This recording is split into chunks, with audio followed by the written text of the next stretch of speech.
Hey there, it's Andy Parks from the Washington Times. Welcome back. I'll have my take on the crazy news of the week right after this. You know, as a listener to my podcast, you qualify to receive a 50% discount on an annual digital subscription to the Washington Times, and all you have to do is go to washingtontimes.com/Andy. That's washingtontimes.com/ANDY. Okay, it's official. The Democrat Party is no longer Democrats. No, now it's made up of crazed, destroy America wackos. And they're celebrating. These people must be stopped at all cost. And you know the funny part? Even Nancy Pelosi can't control these wackos. Yeah, there was a day when old Nancy could herd them up and give them their marching orders, but those days are evidently over. Heck, even Pelosi's prized infrastructure bill was blocked from passage last week by those far-out loser liberals. This, of course, prompted Joe Biden to come out of his basement in Delaware, don't know if he saw his shadow or not, and become visibly upset that the infrastructure bill had been stopped in its tracks. But his massive $3.5 trillion buy anything you want bill was in trouble as well. Not to mention failing to approve a hike in the debt ceiling. So what did Sleepy Joe do? He blamed the Republicans for his failures. Not only are Republicans refusing to do their job, they're threatening to use their power, to prevent us from doing our job, saving the economy from a catastrophic event. I think, quite frankly, it's hypocritical, dangerous, and disgraceful. Right. Their obstruction and irresponsibility knows absolutely no bounds, especially as we're clawing our way out of this pandemic. Democrats will meet our responsibility and obligation to this country. We're not expecting Republicans to do their part. They made that clear from the beginning. We tried asking to no avail. We're just asking them not to use procedural tricks to block us from doing the job that they won't do. Meteor is headed to crash into our economy. You okay? Democrats are willing to do all the work stopping it. Republicans just have to let us do our job. Yeah. Just get out of the way. Right. If you don't want to help save the country, get out of the way so you don't destroy it. Isn't that amazing? Blaming the Republicans for the failures of Democrats, and let's see, the Democrats control the House, they control the Senate, they control the White House. All of the big-name cabinet appointees are all Democrats. I mean, go right on down the list. It's all Democrats. And they're blaming the Republicans. Republicans just have to let us do our jobs. Well, go ahead and do it. I'll tell you why you don't want to do it. Because you don't want to be caught down that narrow roadway where no Republicans helped you run off the road into the ditch. Remember Obama saying that? Yeah, the Republicans ran us off the road into a ditch, and I'm the guy left that has to pull the car out of the ditch. Remember? Oh, yeah. Yeah. Now they're getting a taste of their own medicine. You know, I had to laugh.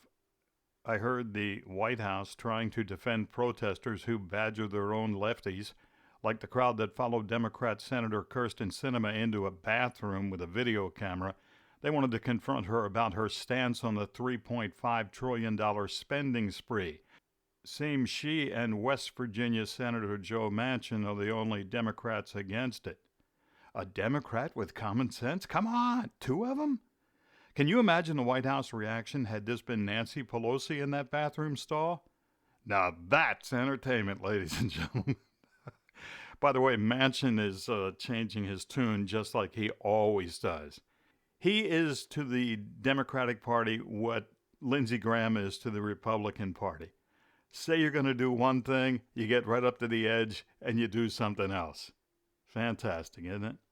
From the Nothing to See Here segment this week comes the efforts of the White House and NBC Sports trying to cover for the F. Joe Biden chanting going on these days at various events around the country. When Brandon Brown won the Talladega Superspeedway NASCAR race on Saturday, the crowd in the background could be heard chanting the all-too-familiar F. Joe Biden. NBC reporter Kelly Stavist, or whatever her name is, tried to cover the audio by saying the crowd was chanting Let's go, Brandon. Nice try. Didn't work, though, did it, Kelly? Nor has it worked for pro and college football games, or for that matter, the Ryder Cup last weekend. And to add fuel to the fire, when the president went to Howell, Michigan to speak to a union group, the motorcade was booed and there were signs all over the place with that all too familiar phrase. Biden, by the way, was also the target of boos and chanting at the Congressional baseball game last week. That event normally is a somewhat friendly event. I guess no more. On the COVID front this past week, more confusion and consternation. The Anthony Fauci, went on Deface the Nation this past Sunday and said it would be too soon to tell if people can gather for Christmas amid the coronavirus pandemic. Fauci then had to walk back his comments on Monday. Don't you love that? Walk back the comments. Yeah, he said his comments were misrepresented. What? You said it, Anthony. I saw it.